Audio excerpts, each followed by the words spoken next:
Testing, testing. Okay. Hi.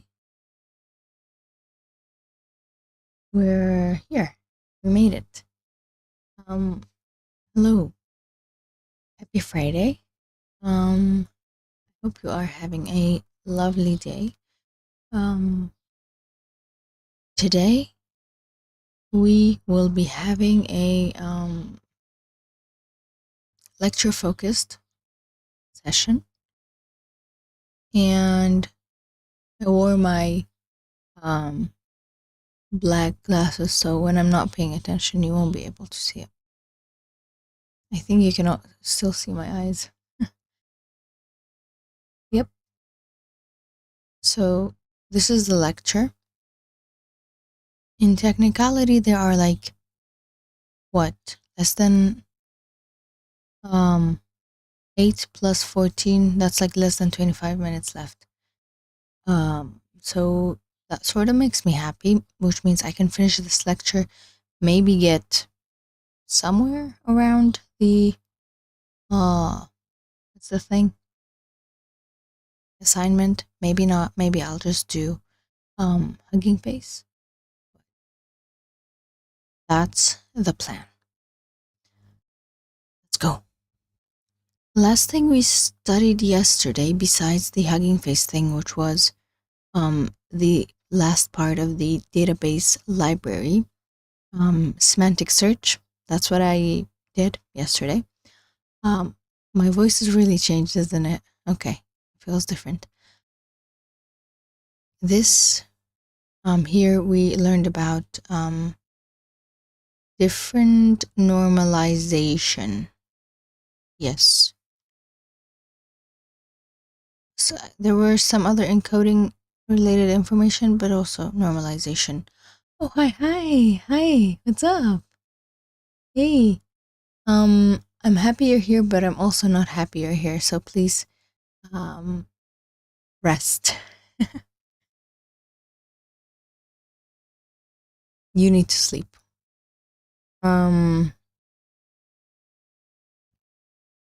Okay. I will refresh this and I will start with residual connections. We have audio, yes, great. I'm gonna increase my audio and not play the backtrack of because good. You can, yeah, please. You can start your night routine and then yes, do that. Big sister is ordering you around. Okay.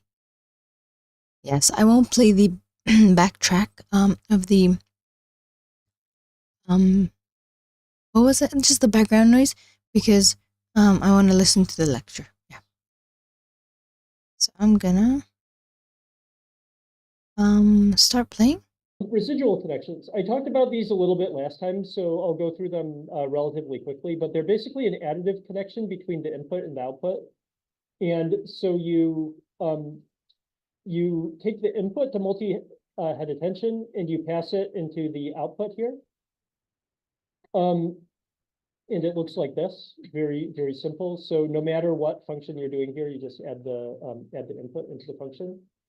This prevents vanishing gradients.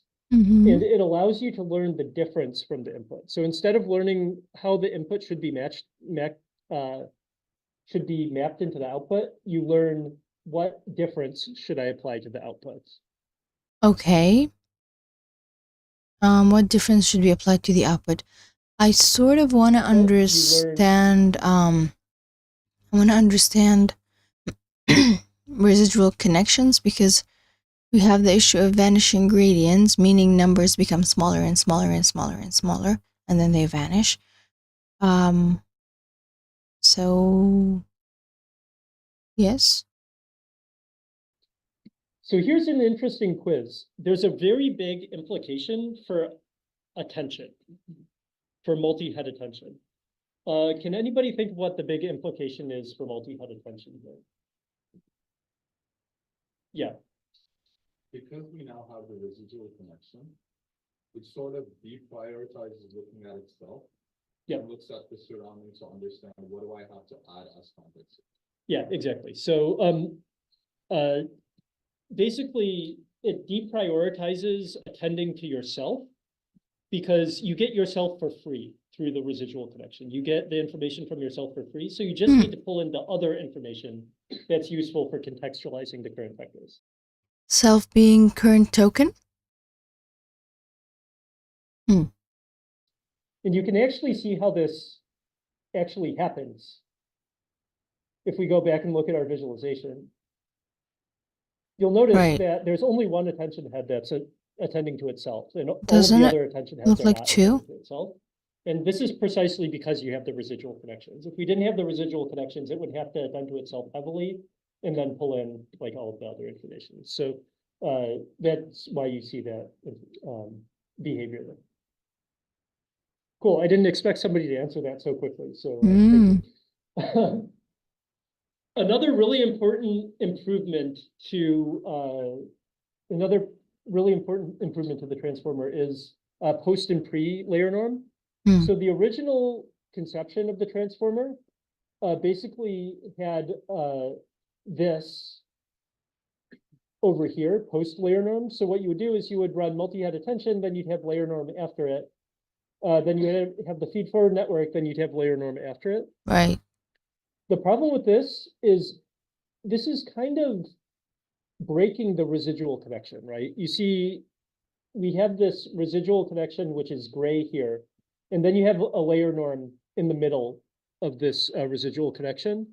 And so what this is doing is this is actually hurting your gradient propagation, right? Because you have a function other than the identity right in the middle of the layers here, and that's bad for propagating across many layers.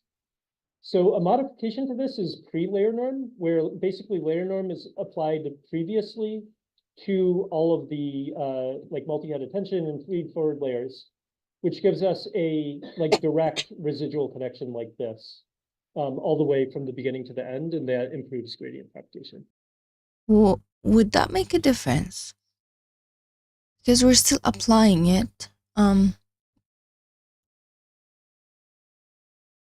curious, and I sort of don't know. So this is another big thing that has improved the training of transformers and made them more stable and other things like that. Okay, it does. Yeah. Professor, can you elaborate more on like why having layer norm between the layers is worse for gradient propagation? I couldn't really understand that. Yeah, sure. So basically anything other than the identity is bad for gradient propagation because the identity function or addition of some other piece of information doesn't change the gradients that flow back through the network. But anything other than that does, right? It either makes them smaller or bigger or modifies them in some way. How does layer norm modify them? Layer norm modifies them by the standard deviation. So like, let's say the standard deviation in the layer is quite large and your gain, and especially if your gain is small, then that would mean that you were dividing every time by the standard deviation, which would make the gradient small. So it's pretty like straightforward actually. Yeah.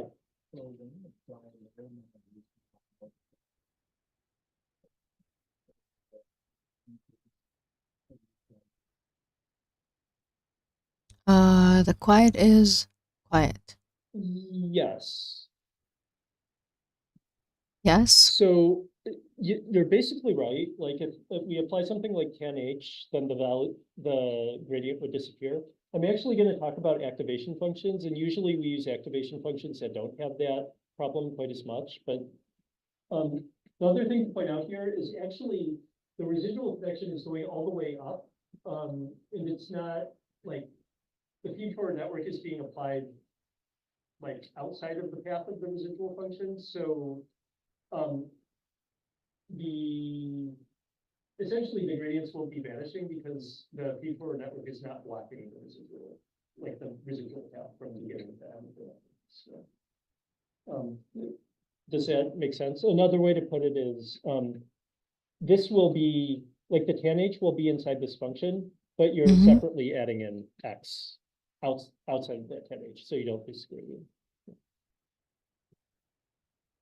Cool. Any other things? Okay, great. I guess my thing is, so this is also really, I haven't really wrapped my head around it fully, but like I get it, I also don't.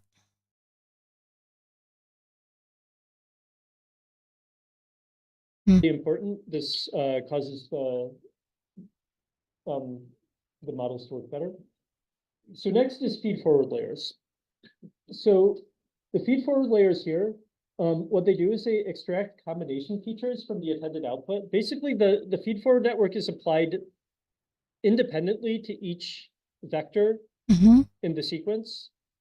And so, like, if we have our vector here, we apply it like this, like weight 1 and B1, weight 2 and B2. Actually, it's pretty common nowadays to remove the bias also, mostly because it's just extra parameters and not useful, and it can be more, it can lead to some degree of instability in training. So you'll often see linear layers that have the bias off, and it's just because it's not necessary to learn the network well. Okay. But anyway, this is what it looks like.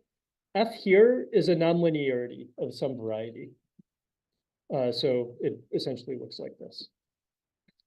Usually the feed-forward network in transformers upscales to a very large vector to extract lots of features. So each one of these elements in here is kind of a feature.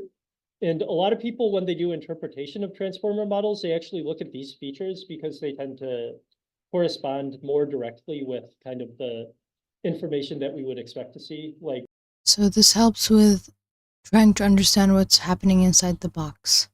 For example, when people memorize individual memorized facts in transformers, like who is the president of the United States or something, they usually look at the vectors in here. Some activation functions that are used in transformers. The original transformer used a ReLU. So the ReLU looks like max 0 of x. I asked ChatGPT to draw a figure for me, and it did a pretty good job of this, I guess. So this is what it looks like. The ReLU is 0 below an input of 0, and the identity greater than an input of 0.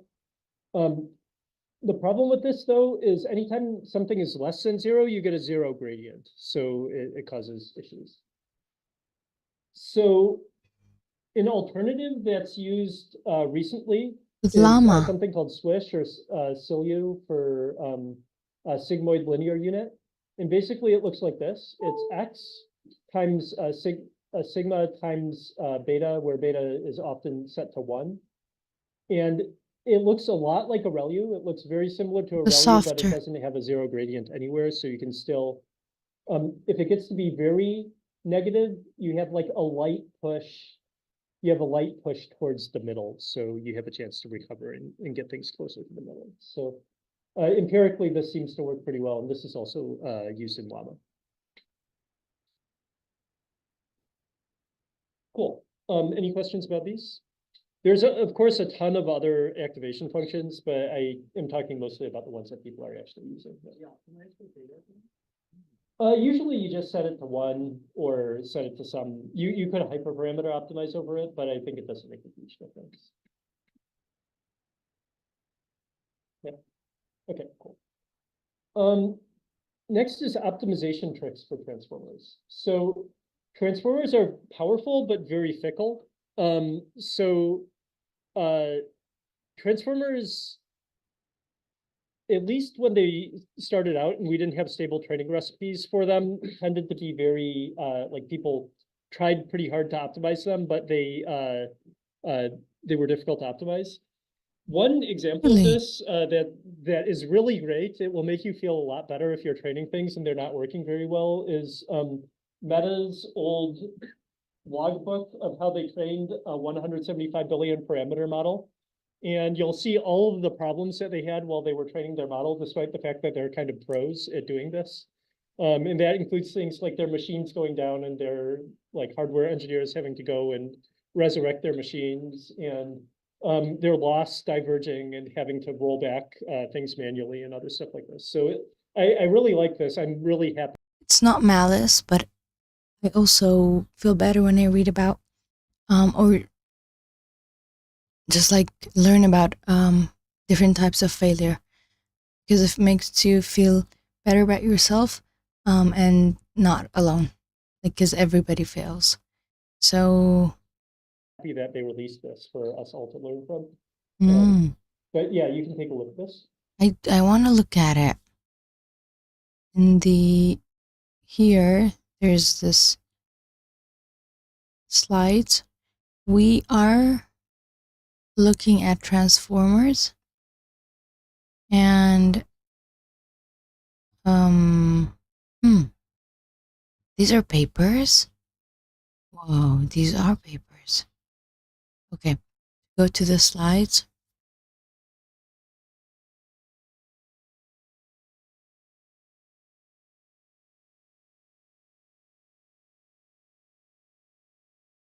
Loading. Okay. Oh, I think we're like at the hundreds. No? Okay, it's not hundreds because there's no animation. But we're still, should be, there it is. Yes, I sort of trust it.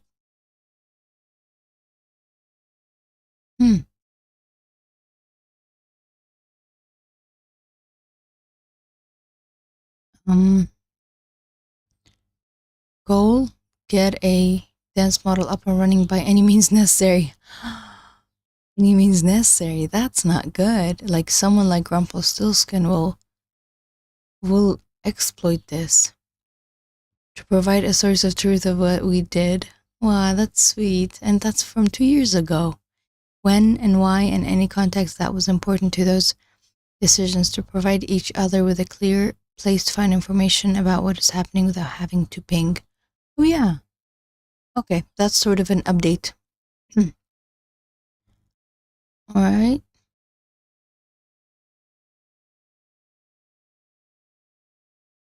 But is that? Oh, there it is. Is that it? Oh, okay. So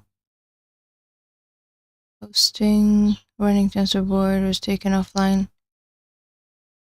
Unknown person was running, and that was taken offline for unknown. Why so unknown? Mitigation. Timestamp. Auto recovery with no email.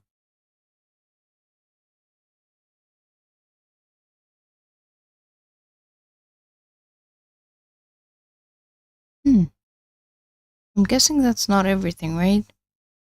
There has to be. Okay, this is the bigger document. It says baseline though, but the size is pretty big.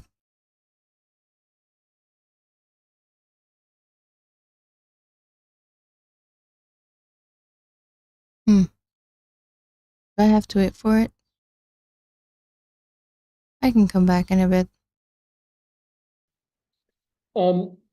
So some things that people do to stabilize training of transformer models are swap out the optimizer, do the sorts of restarts that I talked about, and other things like this. So I'm going to go through those very quickly. So the first thing is optimizers. Previously, what we've talked about is SGD. So SGD updates in the direction of reducing loss. Atom, which I also talked about, adds a momentum, sorry, that should be term, momentum term, and normalized by the standard deviation of the outputs to kind of upweight infrequently updated parameters.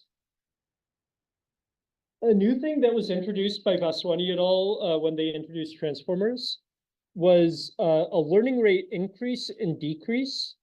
And the way this works is they gradually increase the learning rate until you get to a set number of warm-up steps. And theirs, they did 4,000 warm-up steps. And then they gradually decrease it. There's, and it looks like this. Recently, as far as I understand, you can actually do a bit better without doing this warm-up, as long as you're using pre-layer norm. So there, I think the warm-up is still used pretty widely, but it's not absolutely necessary anymore with the newer training recipes, but it's something to be aware of. What is Also, a sometimes warm-up? people do linear learning rate decay instead of this kind of like sloped learning rate decay. So there's a bunch of recipes for this. I'm not going to go into all of them, but just be aware that they exist. Another thing is instead of straight up Atom, recently people have been using Atom W. And so what Atom W does is it does weight decay. And what weight decay is it like gradually decreases your weights towards zero. And the reason why you do that is it's like basically an approximation of normalization of regularization of the models. So it has an effect of preventing the model from overfitting. Atom W is kind of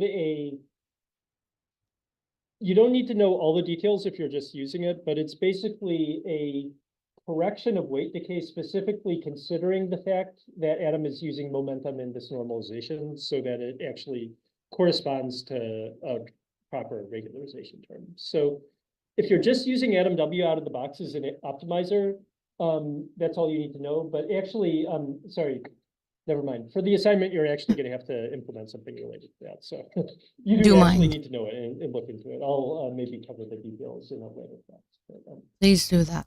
okay, cool. Another thing is low precision training. So low precision training is something that's necessary when you're training very large models or large-ish models on fewer GPUs. So training at full 32 bit precision can be costly. So it's pretty common to train at, for example, 16-bit precision, especially if you're training all of the parameters of the models. And there's kind of two alternatives for this.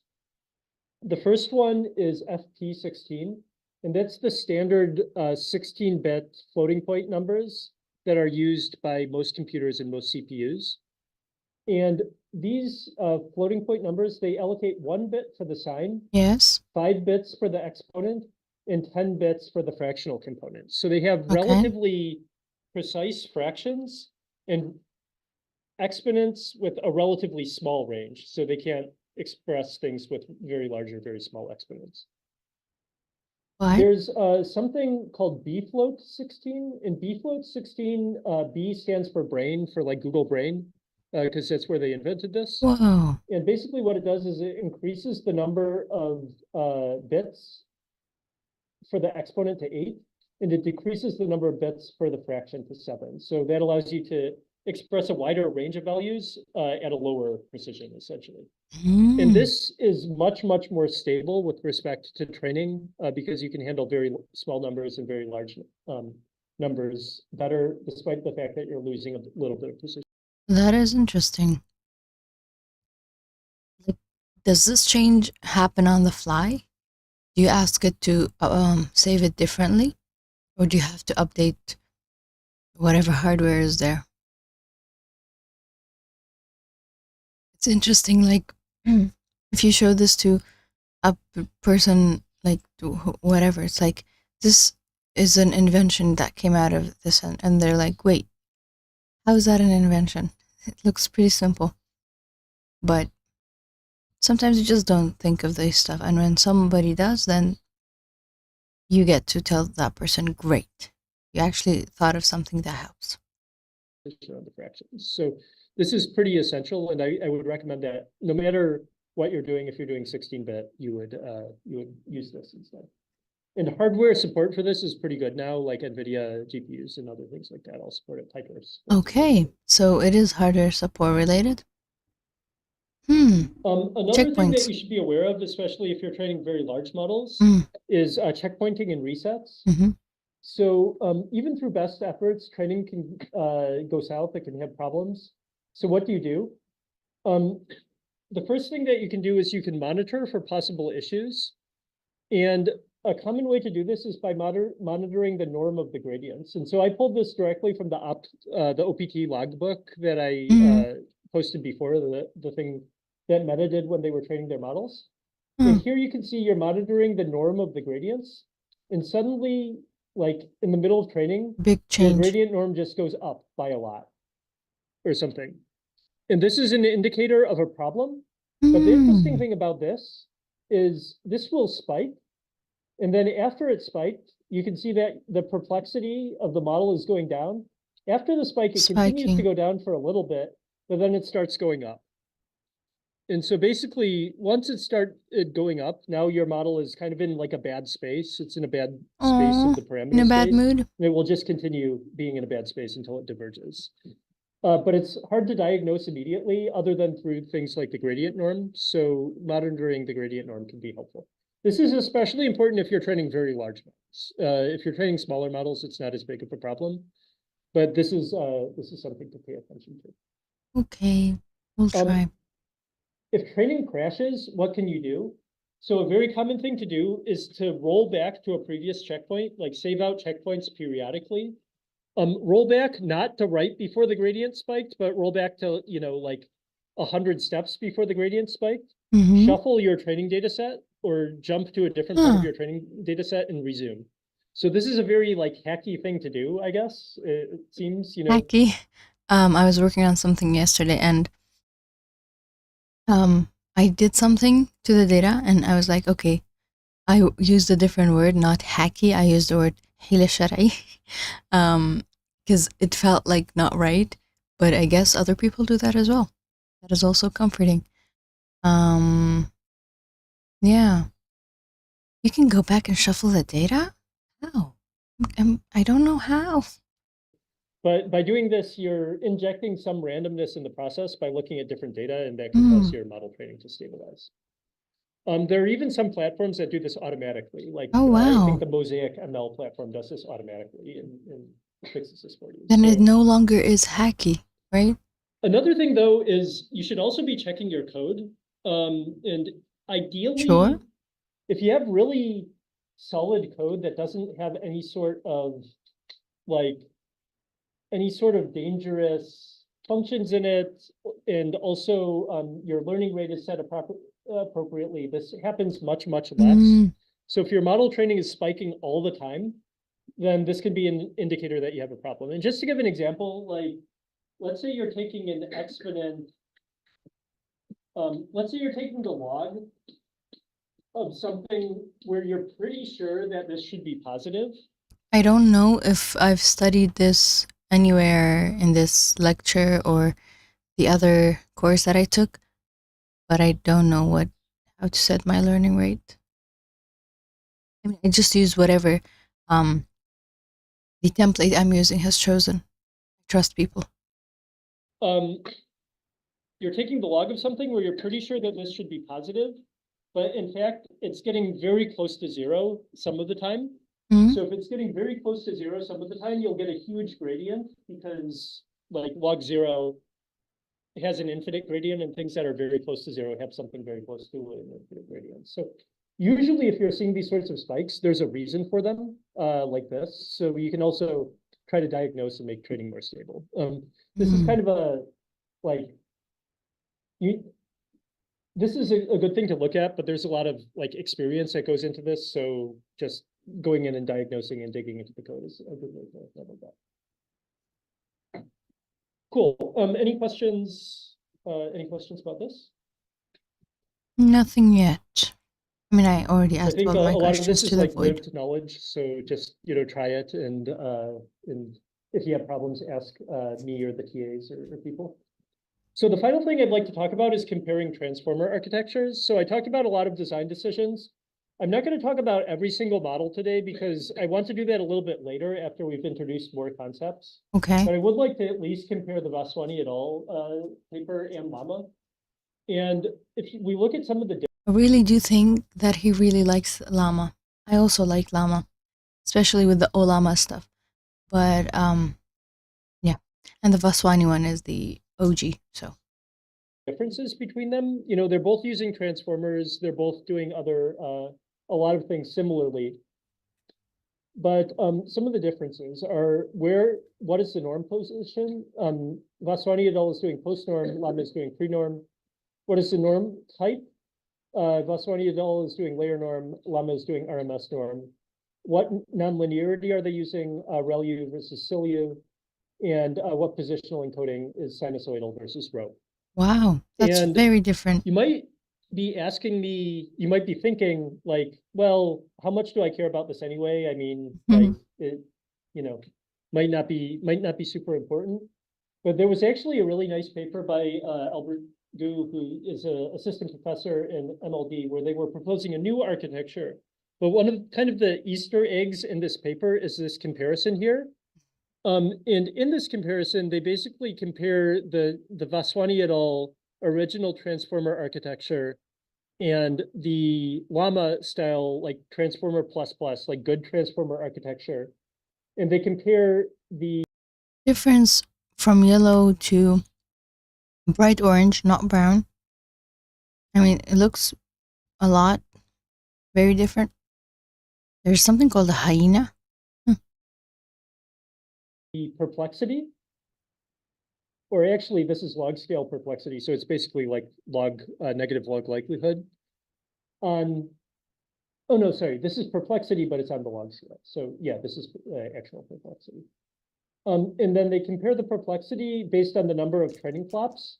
And so if you look at the yellow transformer and the orange transformer plus plus, you can actually see that it takes 10 times more flops to achieve a approximately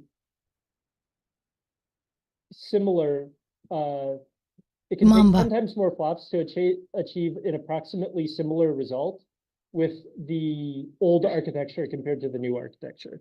So this is like really, really important, right? You want your training to be 10 times faster. So you can see that like a lot of people were saying like scale is all you need and architecture engineering isn't important or things like that, but it turns out that architecture engineering is kind of important. So like a lot of the advances we've made in the past 5 years or 7 years with respect to that are actually making. The steps are the same. What we're using within the steps are different. And now it's 10 times faster. Wow. This is 2023. Cool. So I'll leave it at that. No. Great. Yeah, so today we're going to be talking a little bit about generation algorithms. This will be sort of a tour through some of the most common methods. Is that TA? Is that are we getting a TA class? I think I'm gonna cry for, like, that's how happy I am. Because then that means we will be in safe hands when it comes to the assignment. I'm gonna let this continue. I'm sorry, but I feel like I should see where that leads us. This is February 8th. The assignment is due. Oh, did you load? Sad. The assignment is due. Powerful but fickle. The assignment is due. Due. Assignment number 1. Yeah. This is definitely a TA class that we're getting. So happy. Oh. And we're going to talk a little bit about the theory behind them as well. If you're looking at the slides on the website, these might be ever so slightly different. But and yeah, I'll try to stop at each section boundary for questions. Also, feel free to sort of interrupt at any point for clarifications. So we're starting off today with some great news. Let's say that you have some friend who maybe owns a giant tech company and they've gifted you this absolutely massive new Model M. Okay. It's a great model. It's pre-trained with the latest architecture. It's pre-trained on trillions of tokens of text. It's got 7 billion parameters. It looks like a really promising new model. You know, it's the top of all of these leaderboards. This is great news. But if you actually take your new Model M and you sort of open up this box and kind of shake it out, maybe from last class, you know a little bit architecturally what this model might look like. But if you actually kind of take a closer look at it from a different angle, what you see is that M is actually just a conditional probability distribution. You put some input X into your model and you get some probability out for any given sequence that you're sort of interested in evaluating, right? And in particular, M gives you a probability distribution over all tokens in its vocabulary to predict like what token you would output next, right? And so this is what this equation says. Given some input X and everything that you've predicted so far, you get the probability of the next token Yj. And if you multiply this out over all the probabilities in your sequence, you can calculate the probability of any output y given your input x. So what this like super fancy model that you spent a lot of money to train is really just a conditional probability distribution. Okay. But this turns out to be okay because Yeah, why are we mad at that? We love it. If it works, let it work.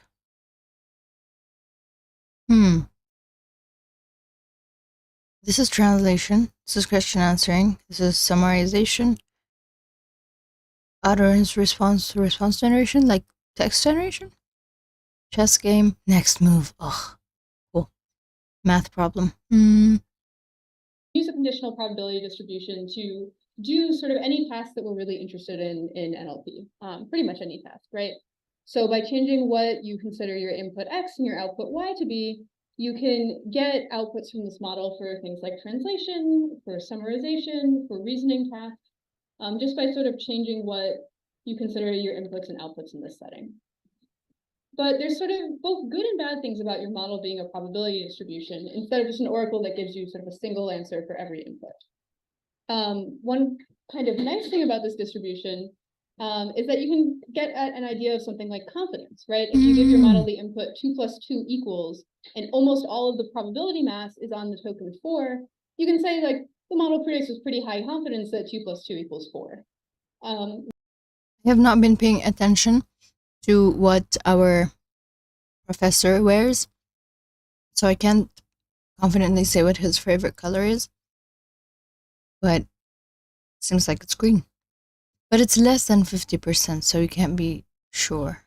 Versus if you give it something that's maybe a little more open-ended, like you ask it to predict Graham's favorite color, and you see this distribution that's sort of a lot flatter, you know, the most likely output is green, but maybe we don't have a lot of confidence that that's the correct answer. This is really closely tied into the idea of calibration, which you guys talked about, I guess, a couple of classes ago now. The flip side of this, though, is that you notice that for this case, like 2 + 2 = 4, not all of the probability mass is on 4. Yeah. And so models that are conditional probability distributions can hallucinate, right? Hallucination.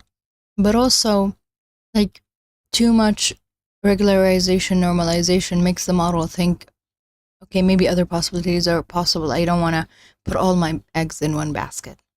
I feel bad for the model. Come on.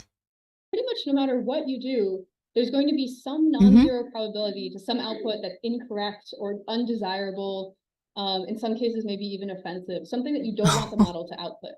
And this is sort of an artifact of the way these models are trained. If there's some great work kind of more on the theory side here that shows that this is actually true, even if everything in your input training data is sort of correct and factual and doesn't have any errors, you'll still wind up with a situation where some non-zero. Doppler said hi, but why didn't I get the hi? Oh no.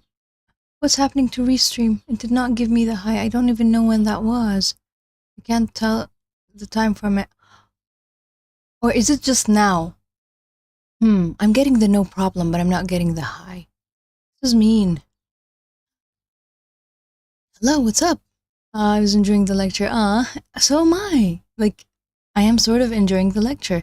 I actually really like TA lectures because they are less, they're more from someone that speaks to your level.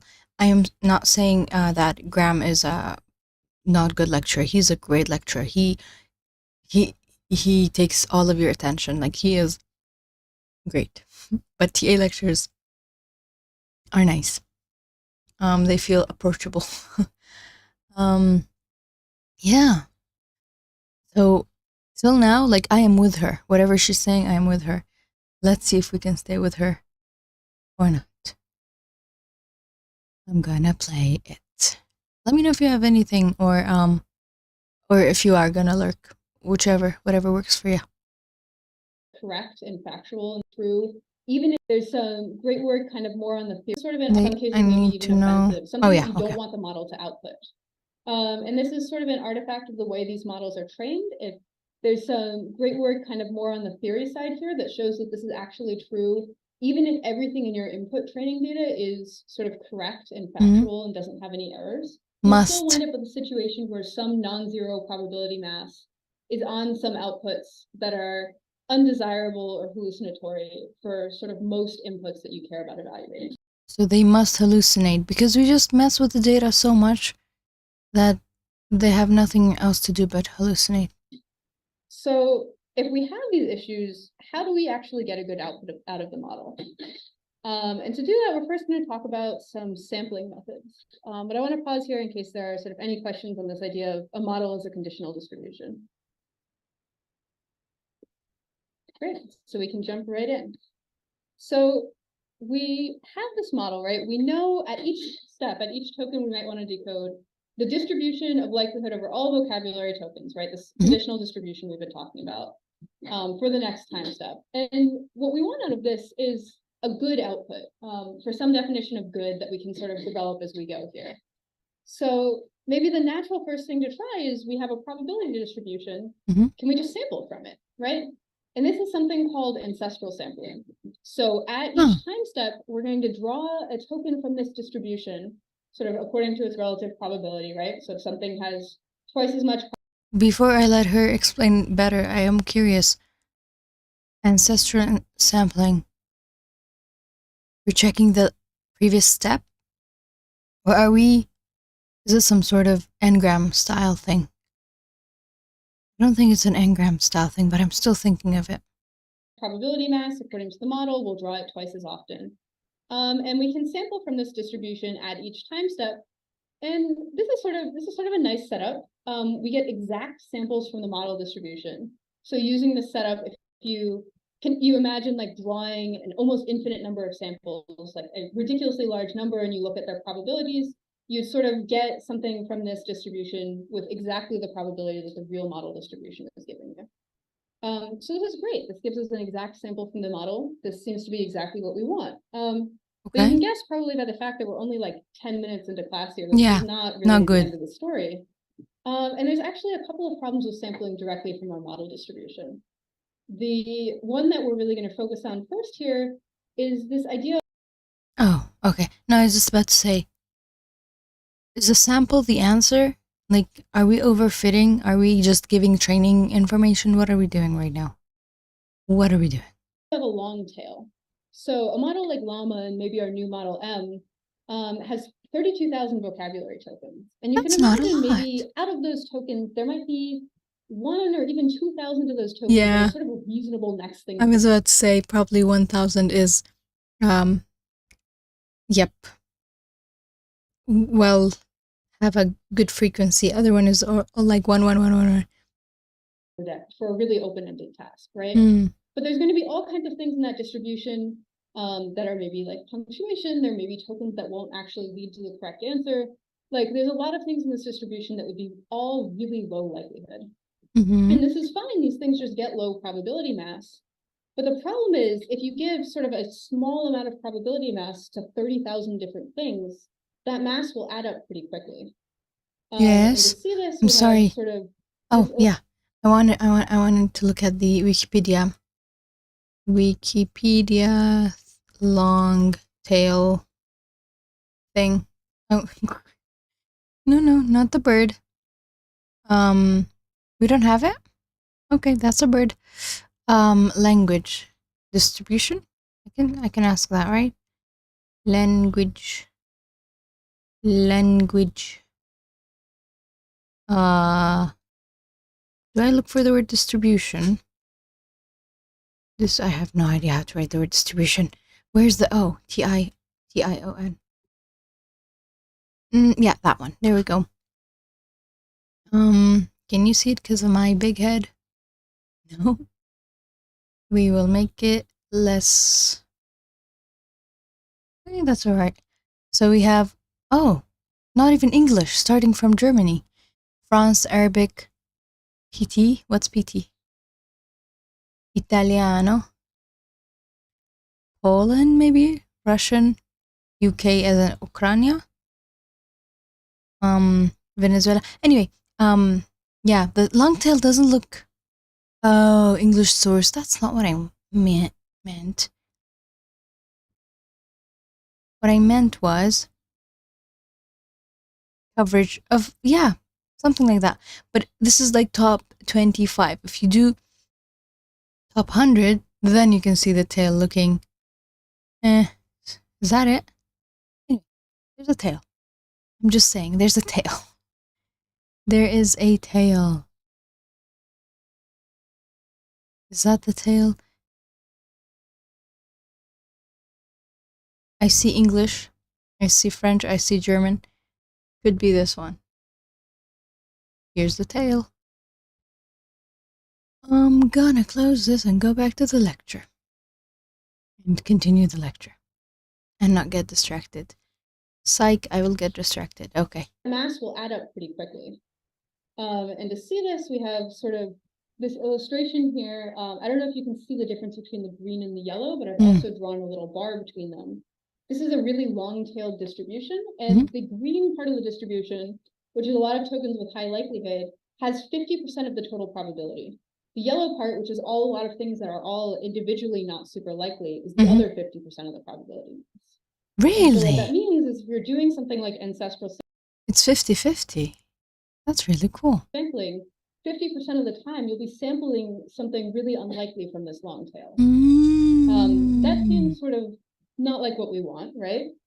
So is there Makes anything we sense. can do about this? And the obvious first solution here is, can we just cut off that tail? Like if we know these tokens are not super likely, can we just ignore them? And there's a couple of different ways to do that. The first of these is something called top K sampling, where we say, okay, Someone please call this the lizard method. Please. you know, maybe we think there are 10 reasonable like outputs-ish, right? Maybe we'll just sample from the 10 most probable tokens.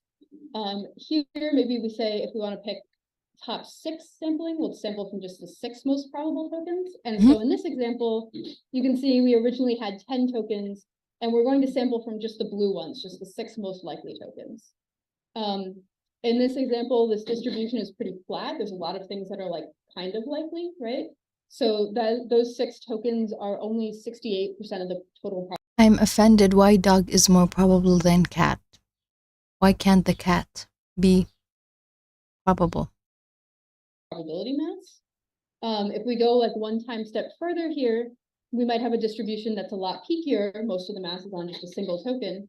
And so sampling from just the top 6 tokens actually captures 99% of the probability. Ooh. Maybe we say that seems a little excessive, right? Oh yeah, we can check probability mass. I didn't think of that.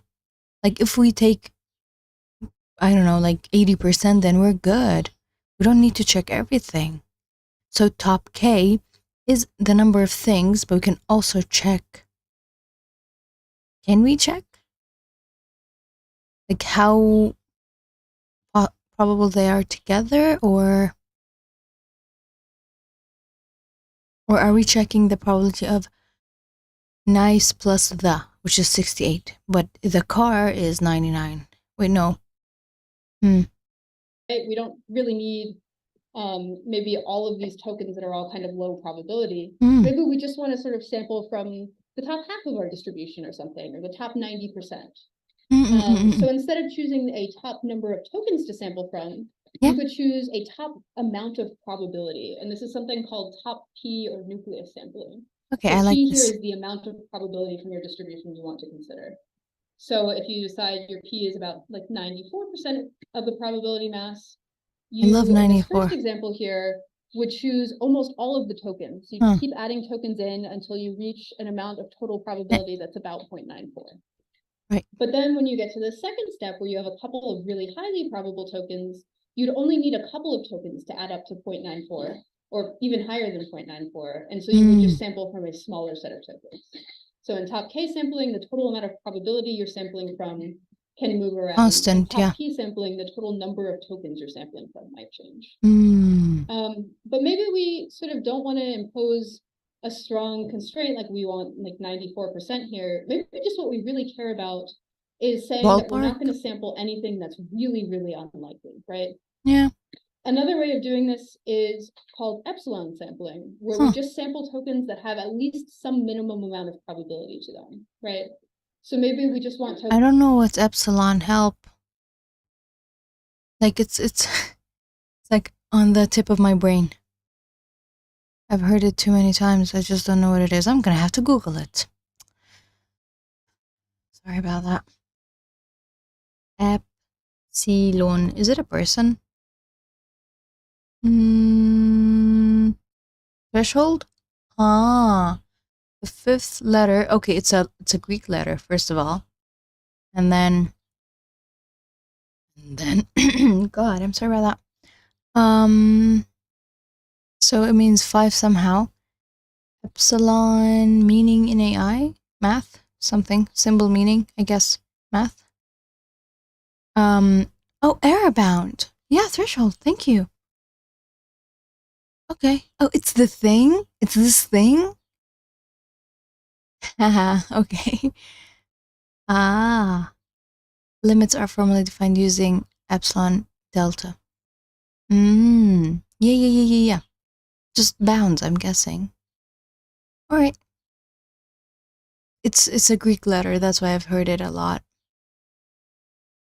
That have at least some minimum amount of probability to We them, even have it written down here. right?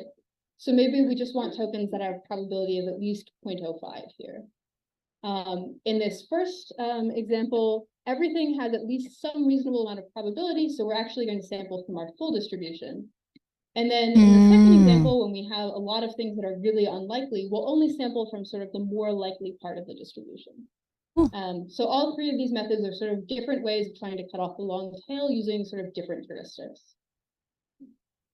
The tail of the distribution, though, isn't the only thing we could choose to modify. We could also choose to modify this sort of peakiness of the distribution.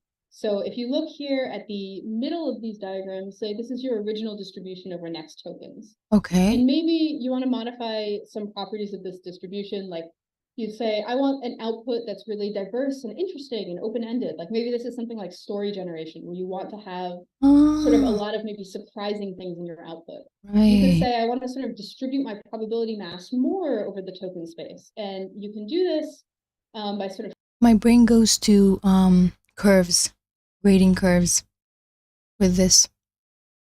Flattening this distribution, like you see on the right here, where now there's sort of more probability mass spread over this like wider set of tokens. You could also say the opposite, right? You could say maybe I'm doing something like math where there shouldn't really be a lot of correct answers. There should be really only one, or maybe only like a few potential reasonable next answers. And so you can make your distribution that's really cool. so that more of the probability mass is on the things at the very top. The way you do this is you modify your lodges, your outputs of the last layer of the model before you apply softmax. So when you're predicting, you get your outputs of the last layer of the model, and then you apply softmax, which turns those outputs into a distribution, right? They all sum up. The like mass over all vocabulary tokens sums to 1. And so that is sort of a distribution you could sample from. If you divide those lodges by some number before you apply that softmax, you can make that distribution flatter by using a number greater than 1, or peakier by using a number less than 1. And this hyperparameter is called temperature. You can apply this with any of the other methods for sort of cutting off the long tail, but what people will often do is just apply a temperature and then sample from that distribution. And that's what we call temperature sampling. So these, I think, most of you might already have been at least a little bit familiar. Like everything she's explaining, I get. I love her. I always top P, top K, and temperature. I didn't know what temperature was. I've seen it so many times. I've even seen it in the LLM chat things. Like you can set temperature for them to have different, I don't know, things, but I didn't know what we meant. And now we just mean, do we want it to be peaky and surprising, or do we want it like, wait, no. Anyway, math, we need a correct answer. Storytelling, we don't need a correct answer. So stuff like that is actually very cool. If I hadn't watched the other lectures, I wouldn't have gotten to this lecture. Yeah, no, we haven't skipped anything, just double checking. I was like, wait, am I in lecture 6 already? I thought I was like only 3 lectures in, but no, apparently we finished lecture 5 and we're in lecture 6. And yeah, Ooh, fine tuning. Sorry, I was really loud, but ooh, fine tuning. Ooh, even rags and quantization. I mean, the lectures are not easy, but when you get it, you just like become happy. Of these methods, I want to touch briefly on a couple of other ideas for modifying this distribution, maybe some more complex, more recent ideas. And the one that I want to talk about in more detail is something called contrastive decoding. So the idea here is that we could incorporate. I have the title hidden but I really want you guys to be able to see the subtitle, because sometimes they're more quiet and maybe sometimes I talk over them. So I'll just move it around wherever it's a good place. Some extra information at decoding time using some other distribution, some other data, or in this case, some other model. So if you've ever played around with a really relatively small language model, maybe something like GPT-2 small, okay, you probably noticed you try to give it some input. GPT-2 small. Say that to like 5 years ago. GPT-2 is big then. It's all relative. Everything is relative. And maybe it degenerates into just repeating the same sequence over and over. Maybe it gives you outputs that are just completely incorrect, like you ask it a factual question and it gets it wrong. And you don't see those problems if you look at sort of a larger model that's trained on more data. So the question here is, can you use what that smaller model is getting wrong to make your larger model even better? And the way we do this is by sort of the intuition that if the smaller model doesn't have a lot of probability on some answer, but the larger model does, it's likely because that larger model has learned something that the smaller model didn't know. And so here we modify the probability distribution coming out of the larger model to choose outputs that model thinks are very likely and the amateur or the weaker model thinks are not likely. So are we choosing what the amateur model disagrees with? This feels mean. This example here from their paper, if you have sort of a input like Barack Obama was born in Hawaii, he was born in blank, the smaller model would often do something like start repeating, and actually if you sample sort of naively from the larger model, you can wind up in these situations as well, right? So if you just choose the most likely thing at each step, you wind up in this loop where it's like he was born in Hawaii, he was born in Hawaii, he was born in Hawaii. And this is behavior we generally don't want. If you do something like nucleus or top P sampling, you can wind up with things that are actually completely incorrect, like he was born in Washington, D.C. But if you use contrastive decoding, you take the outputs coming out. Using the top P nucleus, it becomes wrong. I guess Washington has a bigger probability. Expert minus amateur. We are just saying whatever the amateur says, ignore it fully. Like, no, just do the opposite. It's like letting the kid play Xbox with an unplugged remote. That's what it feels like. This feels really mean. Out of your expert model here, and you subtract out the probabilities coming out of the weaker model, and you can wind up with things that the stronger model ascribed probability to, but the weaker model did not, likely because these are sort of facts that the larger model knows that the smaller model does not. So here we actually get the year Barack Obama was born, which is maybe a fact that the larger model knows and the smaller model did not know. And so this is just one of sort of a broad class of methods where you can use external information to improve your decoding by modifying this distribution at each step. Those are sort of a brief tour of a couple of different sampling methods before we move into search. Yeah. Okay, look at this. Previous sampling up next. How cool is this? I've never seen anyone do this. Like sometimes you're like, what were we talking about? I remember the last slide, but I don't remember the whole topic. We were talking about sampling. Huh. Yeah. Is it going to improve upon just relying on the expert? Yeah, it generally does. And the intuition for why this might be, I think, is that there are sort of these degenerate cases, like just repeating over and over, that both the expert and the weak model would give relatively high probability to. Maybe the expert model is like slightly less likely to do these things, but it's still like sort of an easy case for the model to learn. And so both of those models will have high probability for those things. But the things that are genuinely like good outputs that only the expert would get right, those will have low probability under the weak model. And so you're sort of subtracting out all the degenerate behaviors and keeping only the really good outputs. You can like train a small model just to herd it like this, right? I mean, these are literally the same thing, just that this one is X large and this one is small. You can use small bias model to avoid bad response. Yeah. Like we can, yeah, that's a especially biased, like bring the worst to the worst and then just subtract it. Go train it on 4chan or whatever and then subtract it. That's not a bad idea. If you're generating a longer sequence with this contrastive decoding, how do you know which step you want to bring in the expert output? Yeah, I'm this is a great sure question. Stanford, wait, this is not Stanford. I'm sure Carnegie, Carnegie Mellon University has the money to do what Jack Howard did, and have the mic where he throws it to the students and the students ask the question.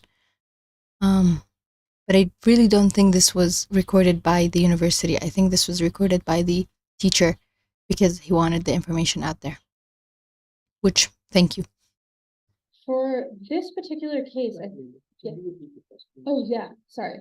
So this was, if you're doing contrastive decoding over a really long sequence, like when do you choose to bring in the expert, right? And for contrastive decoding, we're actually going to do this at every individual time step. So we're going to use the expert model to decode, and we're going to bring in the amateur to sort of subtract out probabilities at each next token prediction. You don't have to do that. I think that's what they do in the paper. You could also decide to only do this sort of if you have high uncertainty or something, if you don't have a really sharp probability. This is also 2023. That's pretty cool. Distribution. Yeah, how weak should the weak predictor be? In the paper, what they're looking at is actually not a huge difference between the two models. So you can see here, this is GPT-2 XL and small. So there's a difference in parameter counts and like a bit of a difference in data, I think, here. But these are actually not like, GPT-2 XL is certainly not like a super strong model now. I think they try a couple of different settings, and the general intuition, I think if I'm remembering it correctly, is that you want a model that's not like so close in performance to your expert that you're basically just subtracting out useful things. But you also don't want a model that's like so degenerate that it is not, that hasn't learned anything useful about your task at all. So I think it might depend on what task you're looking at. Yeah, because like you can make your model worse and worse and worse. So what is the Goldilocks zone of a degenerate model? Yes. This is for inference.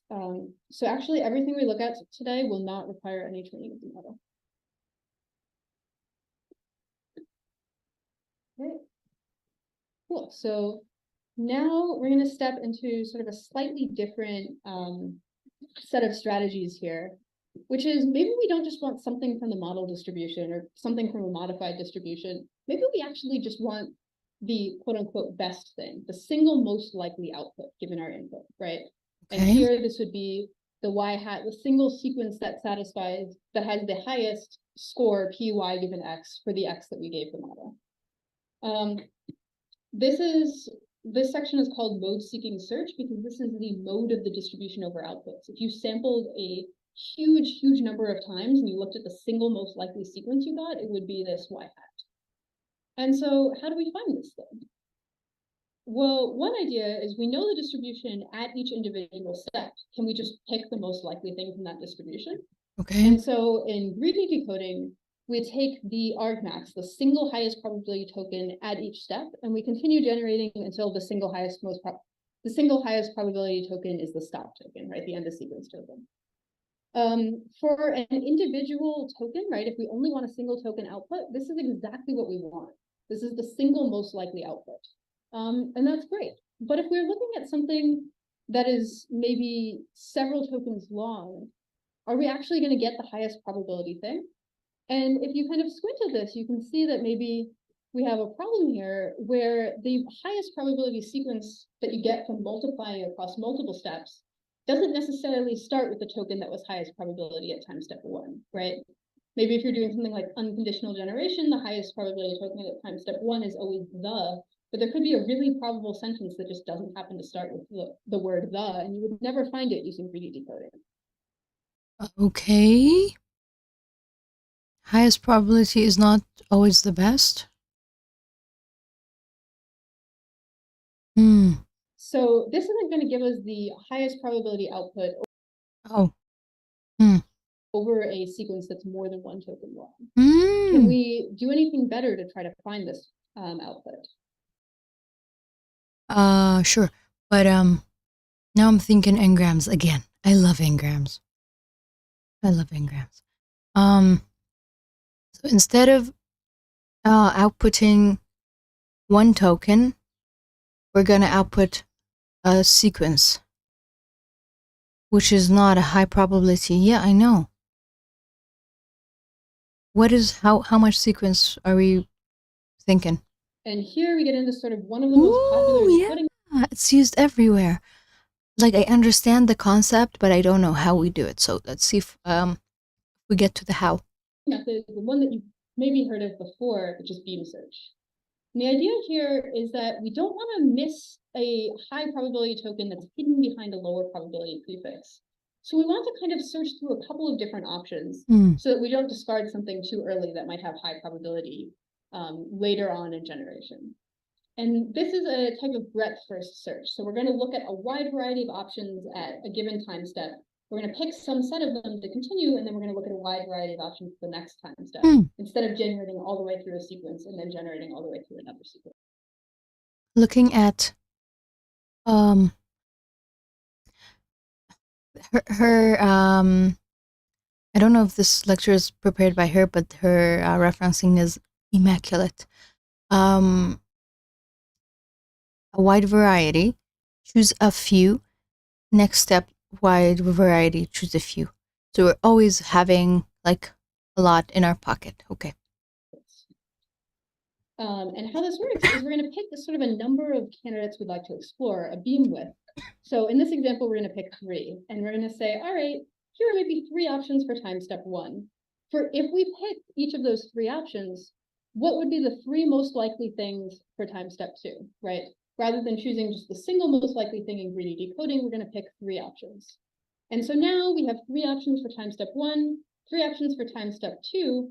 We now have 9 options here, right? 3 options. This gets like big real quick. It becomes exponential. And then 3 more for each of these. And we don't want to continue doing this because this is going to sort of combinatorially explode. So we need to choose some subset of these to continue with. Oh, are we choosing the same number of subsets? Like we're starting with 3 and then how can we choose? Do we know the probability? I'm guessing we do, right? And the way we do that is we look at the probability over this 2 token sequence, and we choose the 2 that have the highest probability overall. So in this instance, we've chosen sort of 1 thing from this first group and 2 things from the second group. And now we're back down to 3 hypotheses, each now 2 tokens long, and we'll continue generating to time step 3. We'll get 9 options, we'll prune it back down to 3, and we'll continue until the end of generation, where we... I like this. I really like this. We killed this branch off, okay? And then we're just checking for the highest probability of the continuous thing, wording, whatever it is. I like it. We now have 3 sequences, and we'll just pick the one that's highest probability out of those 3 to return. This is not guaranteed to get you the highest probability, right? You still have this risk that you could be sort of pruning out something that's high probability. Probably. But in general, this sort of works much better than greedy decoding. And this is, if you have a language model and you're sort of not sure what decoding method it's using, odds are pretty good it's either beam search or temperature sampling, right? This is very effective. This is used pretty broadly. Either beam search or temperature sampling. All right. Beam search is used everywhere. There are, however, some issues with beam search. And one of the biggest ones is that when you're doing this maximum likelihood sampling, or the sampling to search for something that's very high likelihood, you really sacrifice a lot of Sorry about diversity in that. your outputs. And in particular, you could wind up at the end of beam search with 3 different outputs to choose from that are all pretty much the same. Like, they're slightly different token sequences, but they look very similar. And Whoops. so maybe you want to get sort of a more diverse set. There's a couple of different methods in this category. I'm going to very briefly shout out 2 of them. But the idea here is to sort of reintroduce some of the benefits of sampling while still doing this kind of search for high probability things. Diverse beam search is one of these methods. And here the idea is that we want to modify that scoring step when we choose which 3 out of our 9 beams we want to continue, to avoid choosing things that are really, really close to each other, right? So maybe our highest probability thing is some sequence A, and then if we look at the other sequences, there's one that's pretty high probability, but very similar to that sequence. And there's one that's like slightly lower probability, but very different. And so maybe we would choose a sequence that is. So we're gonna choose different and not similar. How would we know what's different and similar? Are we checking? Are we comparing words? We don't want the something like that. A little lower probability to maximize diversity in our set, to try to get like sort of a wider range of options to choose from later. Yeah, I've always I'm not gonna go there. In generation. So this modifies the scoring to not just take into account likelihood, but also similarity to other templates.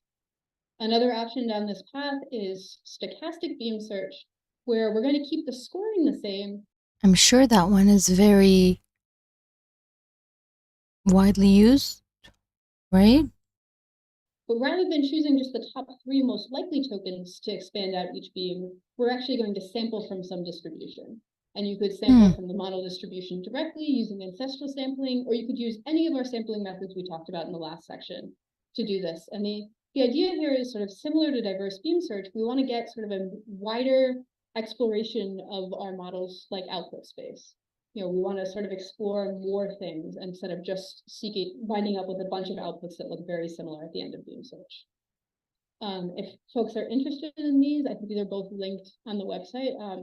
The papers that both of these ideas came from. Okay. Yes. For stochastic beam search, the sampling probability takes into account the current path that we already traveled. Okay. Yeah, exactly. So it's this like selection step here, but we're, instead of just doing greedy selection, we're going to do a sampling. Yes. My question is on the test. Oh, hi. Like, Hey, Said, what's up? you repeat for something super simple, like kind of thing. Today we're looking at lectures, and this is a TA lecture, and I really like her style of explaining things. Both of them have a high probability. I would penalize them, like the slide of them.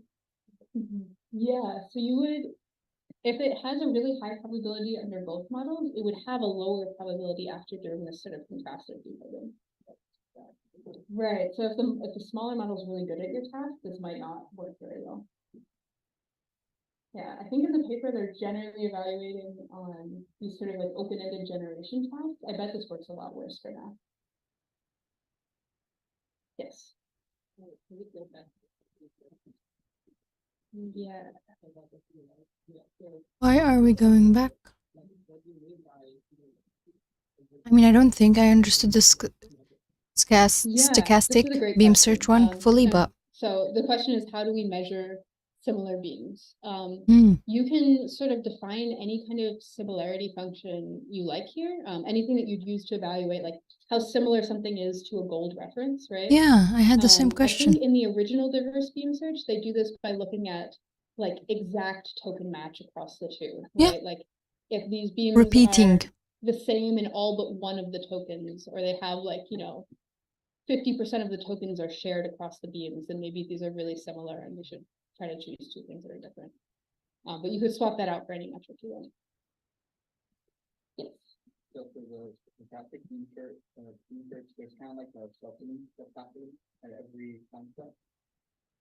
For the stochastic beam search, there's like a shuffling. What do you mean by a shuffling? So it says modify the next token selection. Is there like, is it searching at a different space and it's not searching within the same 3D token? Is it searching in a different space? Yeah, so it's in the same probability distribution, but it'll see a different part of the distribution. So when you're doing the greedy search, you'll only ever look at the top 3 tokens in the next token distribution, Right? because you're just selecting like the maximums. But in sampling, you could get the same tokens, right, if they're really high likelihood, but you could also sample something that's further down in the distribution. Okay. As a follow-up to that, like into our sampling, we're taking into account the probability of the prefix, like return hypothesis, right? Because otherwise it's just the same as just ancestral sampling. Yeah, so in the sampling, we're taking into account the prefix. Yeah, so we will take into account the prefix, but the sampling mechanism here could be ancestral sampling.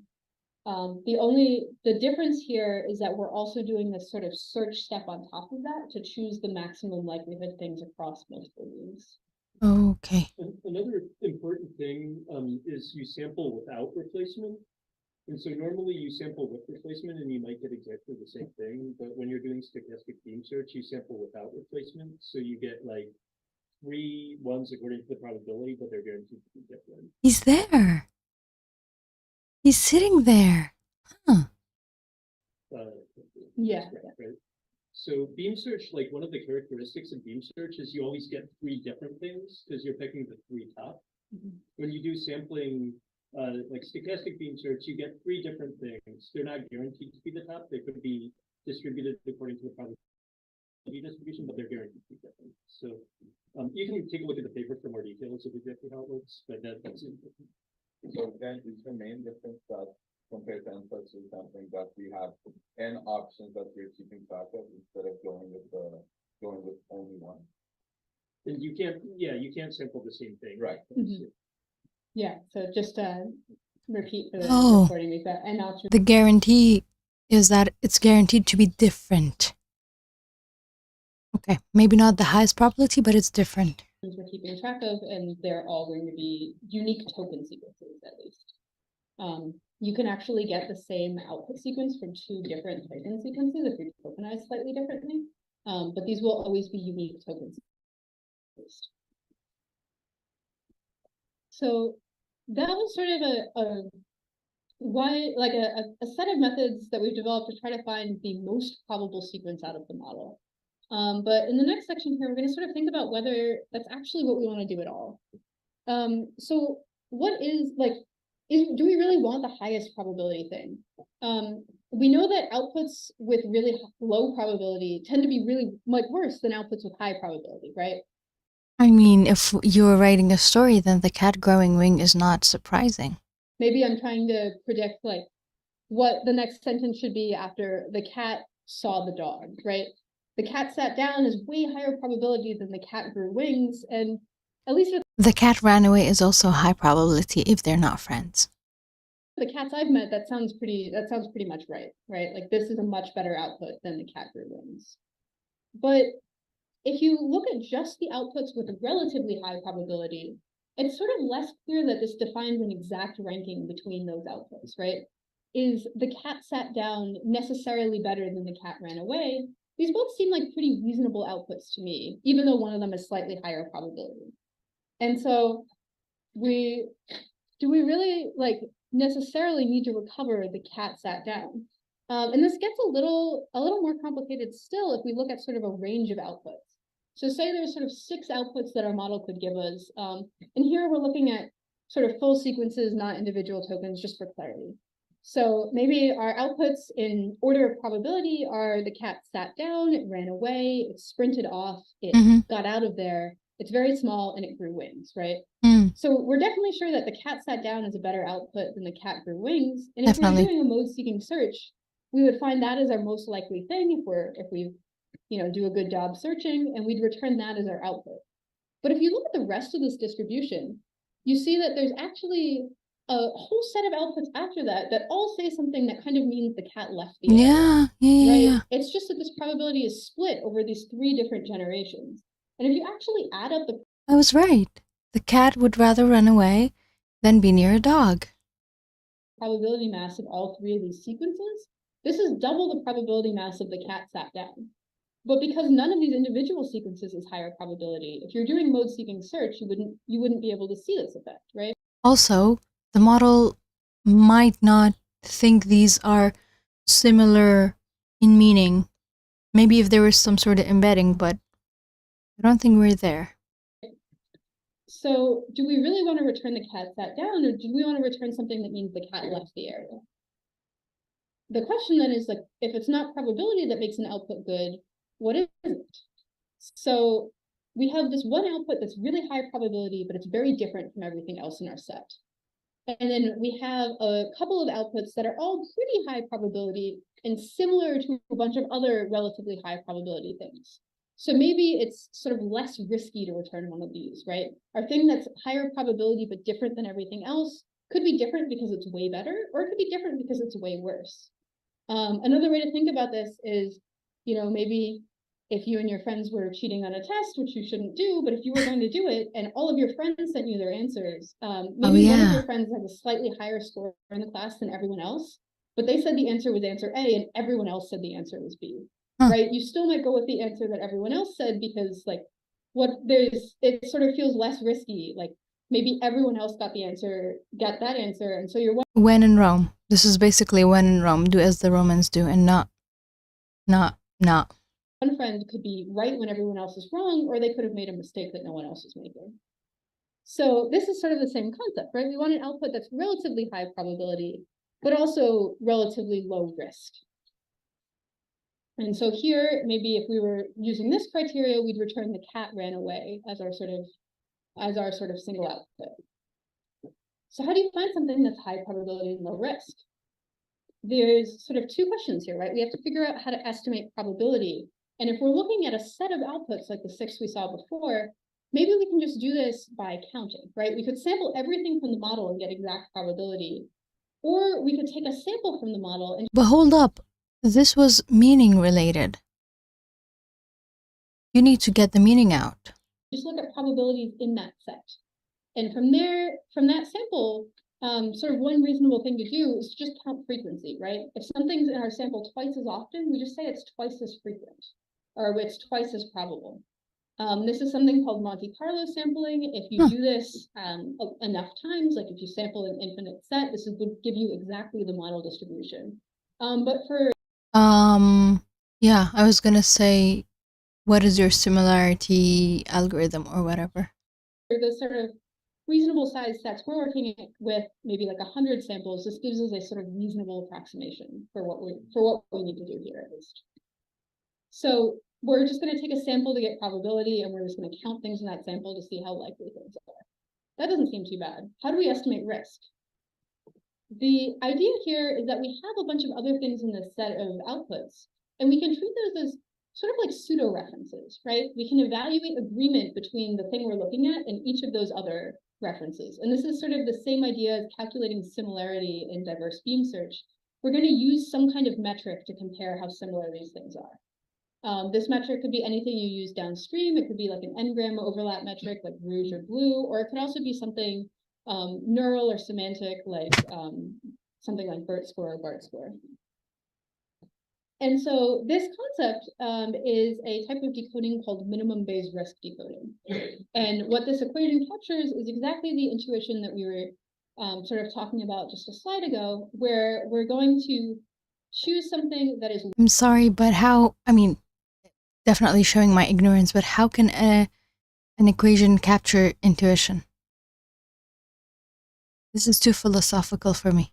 low risk, which means it's similar to a lot of other things in this set of outputs we've sampled. Mm-hmm. And we're going to choose something that's relatively high probability, which means that sort of when we sum up over this, if something occurs in our set a bunch of times, it's going to have pretty strong weight in picking which of these outputs are similar, right?